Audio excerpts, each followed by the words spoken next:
In Section 15, the committee will determine what services to provide the student. The committee reviews student need based on information gathered thus far. The committee has a responsibility to consider assessment data, transitional goals, present levels of performance, and any other information pertinent to the student's particular needs. The members are responsible for using that data to determine a suitable education plan and to determine services and supports to sustain that plan. Determinations include classes and where the instruction will be provided.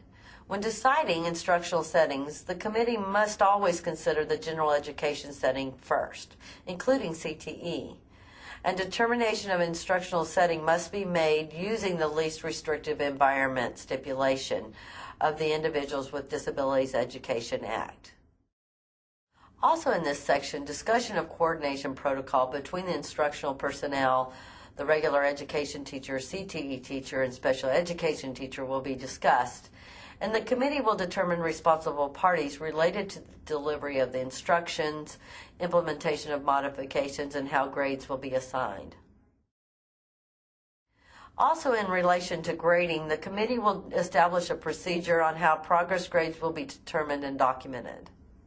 The needs for related services will be discussed. Based on student need, the committee will assign the amount of time and place allocated for any related services proposed.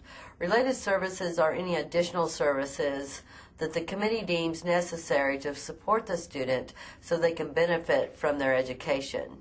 Related services include occupational and physical therapy, orientation and mobility services, assistive technology, and more. These services are provided by the schools and are for educational benefit and do not need to address the student's medical needs. In discussion of transportation needs, if the student's needs due to their disability prohibit their use of the school's general education busing system, the committee will discuss and determine appropriate alternative transportation services.